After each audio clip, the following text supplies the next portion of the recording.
오늘 밤에도 하나님의 은혜가 저희 여러분에게 함께하기를 기원합니다. 다윗의 마지막 이야기를 오늘 보겠습니다. 먼저 사무엘하 23장 8절부터 마지막 39절까지는 다윗의 용사들을 보여줍니다. 이 용사들의 명단을 쭉 보면은 여러 가지를 생각할 수 있는데 그 중에 세 가지만 말씀을 드리면, 첫째는 다윗만 탁월한 용사가 아니었다는 점입니다. 다윗과 함께한 용사들도 보시면 얼마나 용맹하고 싸움을 잘 했는지를 알 수 있습니다. 그리고 둘째는 다윗을 향한 충성심이 남달랐다는 점입니다. 보시면 이제 다윗이 명령이라면 목숨을 아까워하지 않고 수행했습니다. 그리고 이제 셋째가 중요한데, 이 명단 끝에 누가 있는 줄 아세요? 우리아가 있습니다. 다윗이 결코 잊을 수 없는 사람이고 잊어서는 안 되는 사람입니다. 이 충성스러운 사람을 배신하고 그의 아내를 빼앗은 사람이 다윗이기 때문입니다. 물론 다윗은 그에 따른 죄벌을 받습니다. 그러나 그렇다고 해서 지은 죄가 없어지느냐? 그러지는 않는 겁니다. 이 내용들을 이제 볼 수 있는데, 본문을 보겠습니다. 8절부터 쭉 보겠습니다. 다윗의 용사들의 이름은 이러하니라. 다그몬 사람 요셉 바세벳이라고도 하고 에센 사람 아디노라고도 하는 자는, 이름이 두 개죠. 요셉 바세벳 또 아디노라고 하는 이 사람은 군 지휘관의 두목이라. 그가 단번에 800명을 쳐 죽였더라. 단번에 800명을 쳐 죽였다고 하니까 얼마나 용맹했는지를 알 수 있습니다. 그 다음은 아와 사람 도대의 아들 엘르아살이니 다윗과 함께한 세 용사 중에 한 사람이라. 블레셋 사람들이 싸우려고 거기에 모임에 이스라엘 사람들이 물러간지라.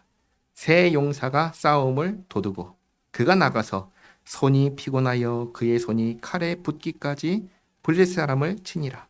그날에 여호와께서 크게 이기게 하셨으므로 백성들은 돌아와 그의 뒤를 따라가며 노력할 뿐이었더라. 엘르아살이 거의 혼자서 블레셋을 진멸시켰다는 겁니다. 대단한 용사죠. 그런데 여기에 빠지지 않고 우리가 주의해야 될 한 문장이 있습니다. 그 뭐냐면 10절에 있는 그날에 누가 크게 이기게 하셨죠?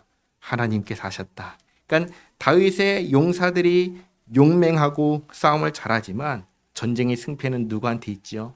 하나님께 있다. 이것을 정확하게 얘기를 하는 겁니다. 다음 11절 또 보시면, 그 다음은 하랄 사람 아게의 아들 삼마라. 블레셋 사람들이 사기가 올라 거기 녹두나무가 가득한 한쪽 밭에 모임에 백성들은 블레셋 사람들 앞에서 도망하되 그는 그 밭 가운데에 서서 막아 블레셋 사람들을 친지라.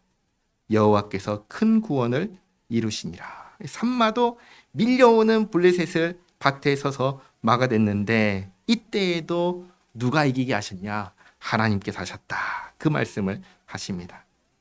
사람으로 치면은 이렇게 요셉, 바세벳, 엘르아살, 삼마가 30두목 중 세 사람입니다. 자, 그런데 이 세 사람이 13절을 보시면 또 30두목 중 세 사람이 곡식 벨 때에 아둘람 굴에 내려가 다윗에게 나아갔는데 때 블레셋 사람의 한 무리가 르바임 골짜기에 진쳤더라.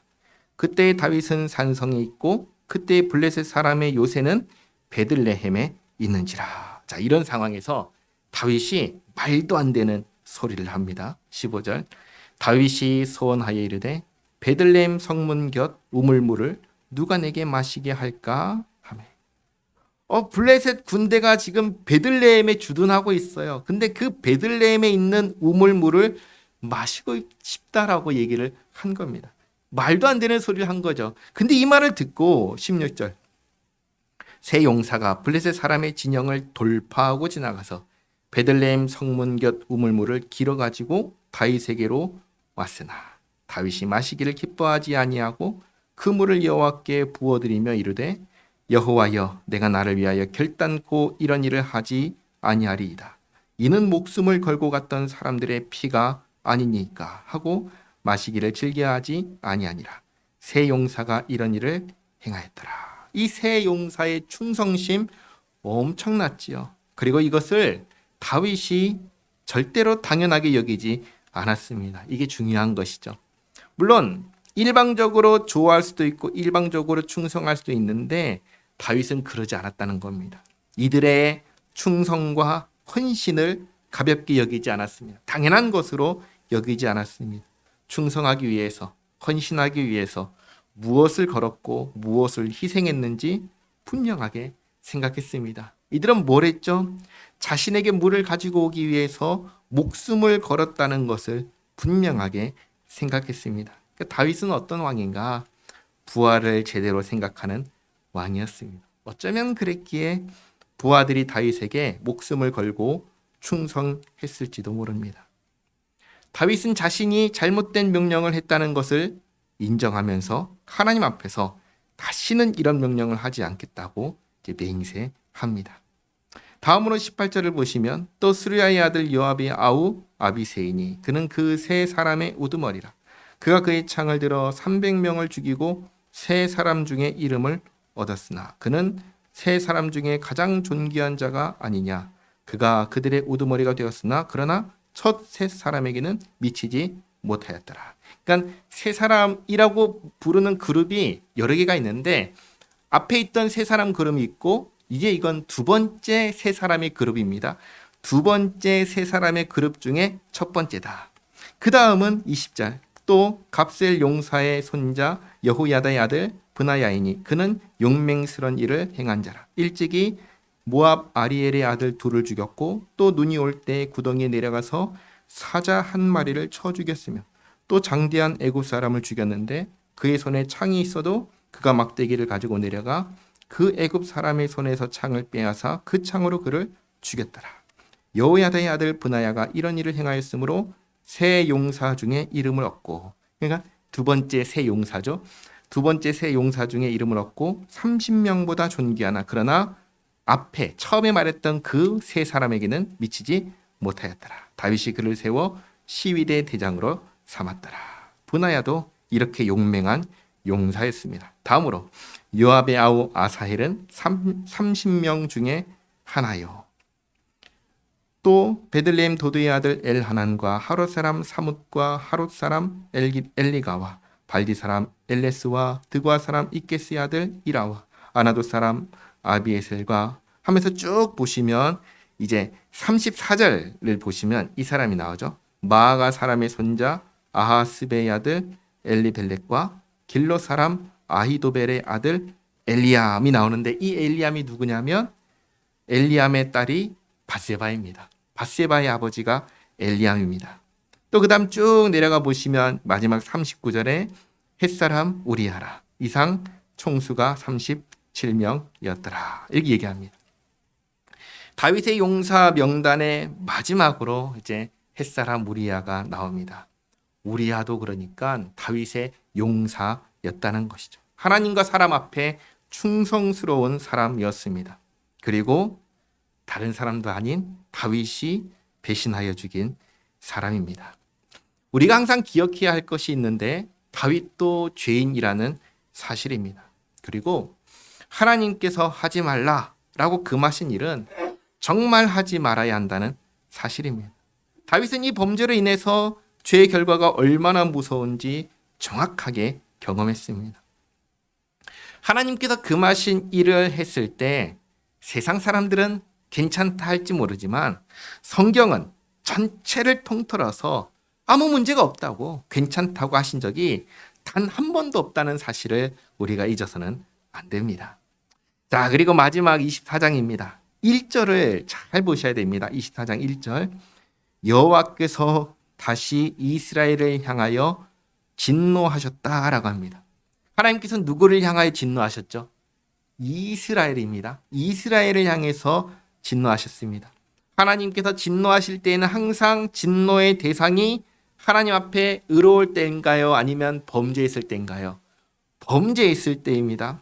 이스라엘이 하나님 앞에서 범죄하였고 하나님께서는 그런 이스라엘을 향하여 진노하셨습니다. 그래서 그들을 치시려고 다윗을 격동시키사. 격동시켰다는 것은 없던 마음을 생기게 하셨다는 게 아닙니다. 있던 마음을 따라가게 하셨다는 거예요. 다윗은 앞에도 말씀드렸지만 죄인입니다. 그래서 죄인은 아주 중요한 특징이 있는데 죄인은 기회만 생기면 죄를 범하려고 하는 마음이 있다는 겁니다. 이걸 잘 보여주는 질문이 하나 있습니다. 그 뭐냐면 이런 질문을 하는 거죠. 아이들한테는 잘 그 결과가 나오는데요. 당신이 무엇이든 할 수 있다면, 아무도 모르게 무엇이든 할 수 있다면 뭘 하고 싶은지를 생각해 보세요라고 하면, 이 질문을 하면 아이들은 아무도 나를 터치하지 않고 누구도 내가 무슨 행동을 해도 모른다. 나는 뭐든지 할 수 있다. 내가 뭐 할까? 생각하면 떠오르는 것들 중에 선한 것이 있는가를 질문해 보면 거의 대부분의 사람들은 선한 것을 생각하지 않습니다. 악한 것을 생각합니다. 다윗이 목욕하고 있는 밧세바를 보았을 때 자신은 왕이잖아요. 내가 무엇이든 할 수 있다는 사실 속에서 뭘 했죠? 주저하지 않고 죄를 범했습니다. 그러니까 사실 우리가 죄를 짓지 않고 악을 행하지 않는 이유는 우리에게 그럴 수 있는 기회, 또 그 죄를 행할 만한 상황이 생기지 않았기 때문인 겁니다. 이걸 다르게 말하면 하나님께서 우리를 범죄하지 않도록 지켜주시기 때문입니다. 근데 하나님께서 그렇게 지켜주실 때 우리가 우리의 자유의지를 사용해서 죄를 범하면, 그럼 우리는 그때부터 죄의 소용돌이에 빠져서 헤어나오지 못하게 되는 겁니다. 그때 하나님께서 건져주시는 그 자비로운 손길이 없다면 우리는 그냥 거기에 빠져서 끝나버리고 마는 것이죠. 하나님께서 범죄한 이스라엘을 벌하시기 위해서 다윗을 격동하십니다. 그러자 다윗이 부하들에게 어떻게 하냐면 가서 이스라엘과 유다의 인구를 조사하라 하신지라. 밑에 이제 9절을 보시면 이 조사는 단순히 우리나라 백성이 몇 명인가 그 숫자를 파악하기 위한 인구조사가 아니라는 것을 알 수 있습니다. 보시면 칼을 잡을 수 있는 사람의 숫자를 파악한 거예요. 뭐예요? 군사력을 확인하고 확보하기 위한 조사였습니다. 그런데 한 가지 제가 질문을 드리겠습니다. 이스라엘이란 이 나라를 지키는 것은 강력한 군사력일까요? 아니면 하나님이실까요? 하나님이십니다. 다윗 때 이스라엘이 강대할 수 있었던 것은 군사가 많아서가 아닙니다. 강력한 용사들이 많이 있었기 때문도 아닙니다. 하나님께서 강대하게 만들어주셨기 때문입니다.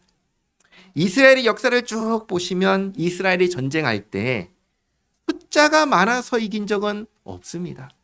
항상 하나님께서 이기게 해주셨습니다.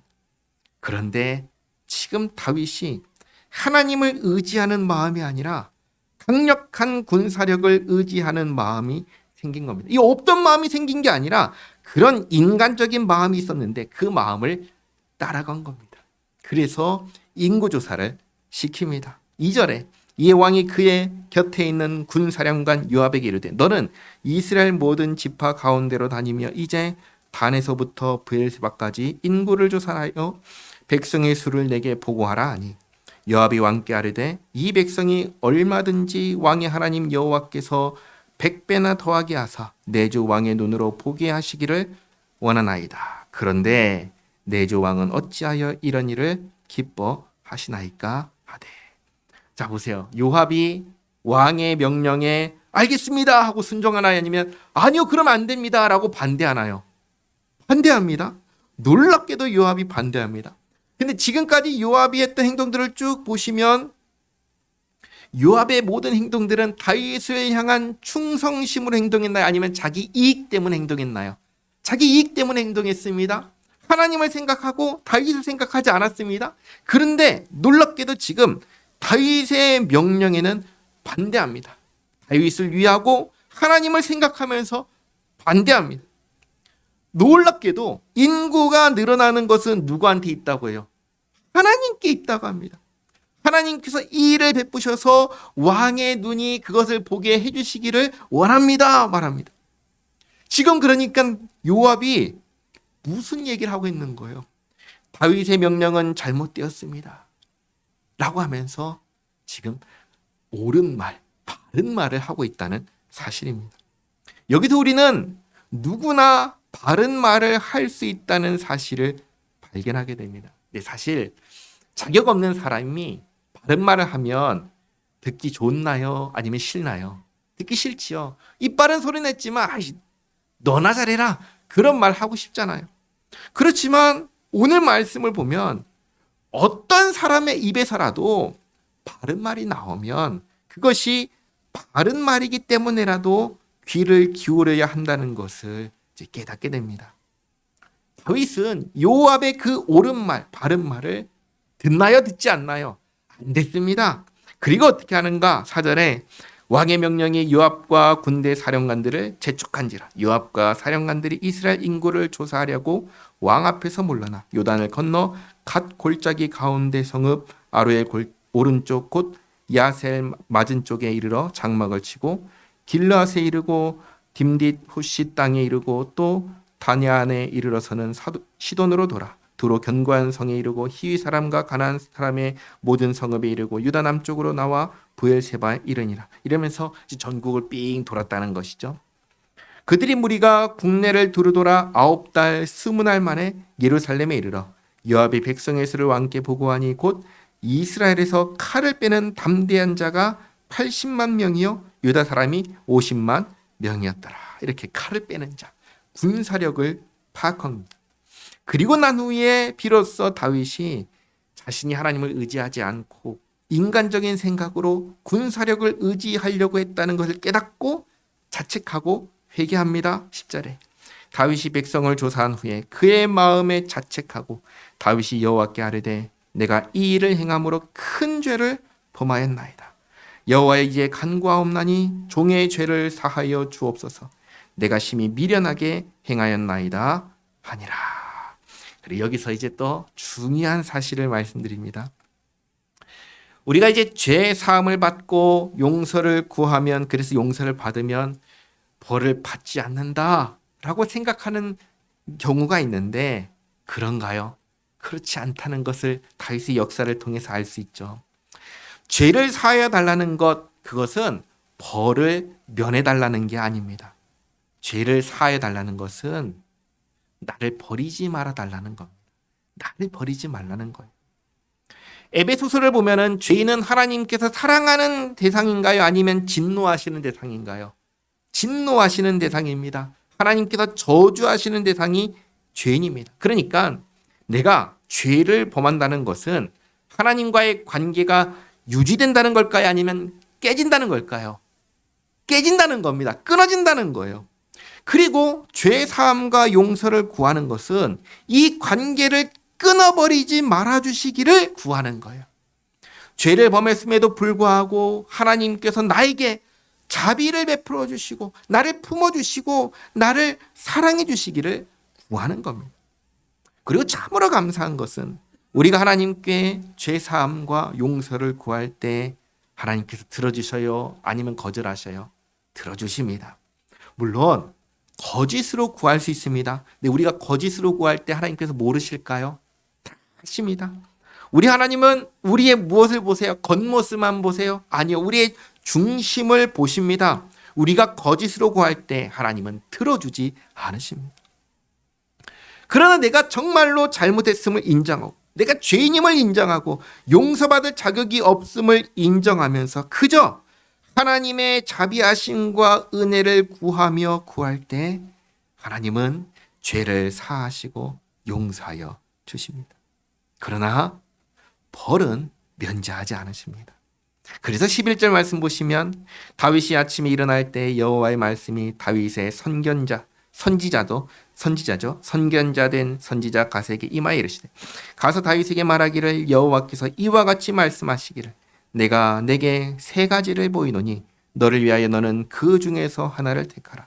내가 그것을 내게 행하리라 하셨다 하라 하시니 갓이 다윗에게 이르러 아뢰어 이르되 첫째로 왕의 땅에 7년 기근이 있을 것이니까 혹은 둘째로 왕이 왕의 원수에게 쫓겨 석 달 동안 그들 앞에서 도망하실 것이니까 혹은 셋째로 왕의 땅에 사흘 동안 전염병이 있을 것이니까 왕은 생각하여 보고 나를 보내신 이에게 무엇을 대답하게 하소서 하는지라.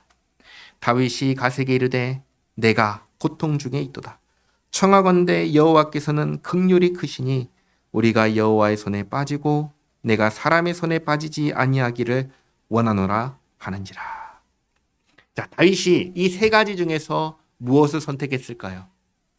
아무것도 선택하지 않았습니다. 다윗이 선택한 것은 이 세 가지가 아니라 하나님의 자비, 하나님의 긍휼히 여기심만을 의지했습니다. 그러자 15절 이 여호와께서 그 아침부터 정하신 때까지 전염병을 이스라엘에게 내리시니 단에서부터 브엘세바까지 백성의 죽은 자가 7만 명이라. 7만 명이나 죽었습니다. 자, 그런데 여기서 중요한 질문을 드립니다. 이스라엘 백성 중에 죽은 자는 다윗 때문에 죽은 걸까요? 아니면 자기 죄로 죽은 걸까요? 어렵죠? 이 7만 명이나 죽었는데 이 사람들은 자기 죄로 죽었는가 아니면 다윗 때문에 죽었는가? 1절을 보시면 하나님께서 누구를 향하여 진노하셨다고 하시죠? 이스라엘을 향하여 진노하셨다고 하십니다. 물론 다윗이 잘못했어요. 하지만 다윗 때문에 죽은 것이 아니란 겁니다. 우리가 항상 잊지 말아야 하는 것이 있는데 모든 사람은 누구의 죄로 벌을 받죠? 자기 죄로 벌을 받습니다. 다른 사람의 죄 때문에 벌 받지 않습니다. 하나님께서 벌하실 때는 항상 자기 죄로 벌을 받는 겁니다. 이 7만 명도 다윗이 잘못했기 때문에 죽는 게 아니라 자기 죄로 죽은 겁니다. 단 한 사람도 하나님께서 벌하실 때는 억울하게 벌하시는 사람이 없습니다. 우리가 이걸 놓쳐서는 안 됩니다. 자, 그리고 16절입니다. 천사가 예루살렘을 향하여 그의 손을 들어 멸하려 하더니 여호와께서 이 재앙 내리심을 뉘우치사 백성을 멸하는 천사에게 이르시되 족하다. 이제는 내 손을 거두라 하시니 여호와의 사자가 여붓 사람 아라우나의 타작마당 곁에 있는지라. 이렇게 하나님께서 벌 내리시기를 멈추시는데 하나님께서 그냥 멈추신 게 아닙니다. 17절부터 보시면 왜 멈추셨는지 그 상황을 자세히 다시 설명합니다. 17절에 다윗이 백성을 치는 천사를 보고 곧 여호와께 아뢰어 이르되 나는 범죄하였고 악을 행하였거니와 이 약무리는 무엇을 행하였나이까? 정하건대 주의 손으로 나와 내 아버지의 집을 치소서 하니라. 이날에 가시 다윗에게 이르러 그에게 아뢰되 올라가서 여부스 사람 아라우나의 타작마당에서 여호와를 위하여 제단을 쌓으소서 하매 다윗이 여호와께서 명령하신 바 가세 말대로 올라가니라. 다윗이 앞에서 16절에서 하나님께 아뢰었던 것이 진심이었다는 것을 여기서 알 수 있습니다. 다윗은 자기 백성들이 전염병으로 죽어가는 것을 보면서 뭐래요? 하나님의 자비하심을 구합니다. 자, 하나님께서 선지자 갓을 보내서 제단을 쌓으러 가시니까 뒤도 돌아보지 않고 즉시 제단을 쌓으러 갑니다. 어디로 가지요? 아라우나의 타작마당을 향해서 갑니다. 20절 아라우나가 바라보다가 왕과 그의 부하들이 자기를 향하여 건너옴을 보고 나가서 왕 앞에서 얼굴을 땅에 대고 절하며 이르되 어찌하여 내 주 왕께서 종에게 임하시나이까 하니 다윗이 이르되 내게서 타작마당을 사서 여호와께 제단을 쌓아 백성에게 내리는 재앙을 그치게 하려 함이라 하는지라. 아라우나가 다윗에게 아뢰되 원하건대 내 주 왕은 좋게 여기시는 대로 취하여 드리소서. 번제에 대하여는 소가 있고 뗄나무에 대하여는 마당질하는 도구와 소의 멍에가 있나이다. 왕이여 아라우나가 이것을 다 왕께 드리나이다 하고 또 왕께 아뢰되 왕이 하나님 여호와께서 왕을 기쁘게 받으시기를 원하나이다. 왕이 하나님께 번제를 드린다고 하니까 아라우나가 기꺼이 여기를 사용하시라고 하고 또 필요한 모든 것 제물을 다 준비해서 드리겠습니다 라고 하는 것이죠. 그러자 왕이 아라우나에게 이르되 그렇지 아니하다. 내가 값을 주고 내게서 살이라. 값없이는 내 하나님 여호와께 번제를 드리지 아니하리라 하고. 왜 그렇죠? 이 문제는 내가 값을 치러야 하는 문제이기 때문입니다. 누가 대신할 수 있는 일이 아니라 하나님 앞에서 내가 해결해야 하는 문제이기 때문에 아라우나의 이 섬김을 거절하고 다윗이 은 50세겔로 타작마당과 소를 사고 그곳에서 여호와를 위하여 제단을 쌓고 번제와 화목제를 드렸더니 이에 여호와께서 그 땅을 위한 기도를 들으시매 이스라엘에게 내리는 재앙을 그쳤더라. 아멘. 이렇게 사무엘의 마지막은 우리에게 뭘 보여주죠? 죄의 문제를 보여줍니다. 사실 성경 전체가 우리에게 보여주는 것은 어떤 사람의 도덕적인 모범을 보고 배우라 아닙니다. 성경이 우리에게 보여주는 것은 우리에게 죄의 문제가 있다는 겁니다. 그리고 하나님께서는 죄에 대해서 진노하신다는 것. 그럼 이 죄의 문제를 어떻게 하면 해결할 수 있는가? 인간적인 어떤 방법으로는 해결할 수 없고 오직 한 가지, 하나님께서 베푸신 은혜의 방편을 통해서만이 이 죄의 문제를 해결할 수 있는데 구약 성경은 이렇게 제사를 통해서 해결할 수 있다고 보여주시는 겁니다. 하지만 이 동물 제사로 죄의 문제가 완전하게 해결이 되나요? 안 되지요. 동물 제사로는 죄의 문제를 완전하게 해결할 수 없기 때문에 우리 죄의 문제를 완전히 해결해 주실 수 있는 분 누구시죠? 예수 그리스도를 보내주셨고 그렇기에 누구든지 예수님만 믿으면 구원받을 수 있다는 것을 보여주는 것이 바로 이 성경이 우리에게 말씀하시고 보여주려 하는 것입니다. 이것을 놓쳐서는 안 됩니다. 오늘 마지막에 이스라엘의 죄 문제를 해결하기 위해서 하나님 말씀에 순종하여 제사를 드립니다. 이곳이 어디였죠? 아라우나의 타작마당인데 여기가 이후에 어떤 곳이 됩니까? 성전이 됩니다. 여기는 성전터가 되고 여기에 성전이 세워지는 곳이 됩니다. 사무엘하 마지막은 이렇게 죄의 문제와 그 죄의 문제를 해결할 수 있는 곳 성전 제사 그리고 이것을 완성하기 위해서 우리에게 보내주시는 예수님께로 우리를 인도합니다. 기도하겠습니다. 하나님 감사합니다. 오늘까지 사무엘서를 읽었습니다. 사무엘서가 이스라엘 역사의 가장 위대한 왕 다윗의 훌륭한 모범을 기록한 책이 아니라 그도 죄인의 불과함을 적나라하게 보여주신 하나님의 말씀임을 깨닫습니다. 하나님 마음에 맞는 사람도 죄인임을 잊지 않게 하옵소서. 저희가 이렇게 살 수 있는 것이 하나님의 은혜임을 잊지 않게 하옵소서. 주님 말씀 앞에 늘 겸손하게 하시고 순종하게 하옵소서. 죄를 멀리하게 하시고 회개하게 하시고 늘 주님 앞에서 살게 하옵소서. 나의 잘되고 못됨이 나에게 달린 일이 아니라 내 능력과 내 주변에 있는 사람들이 훌륭해서가 아니라 하나님 손에 있음을 늘 기억하며 또 주님과 함께함이 가장 복된 일임을 기억하며 주님과 함께 살아가기에 힘쓰는 저희 모두가 되게 하옵소서. 예수님의 이름으로 기도하옵나이다. 아멘.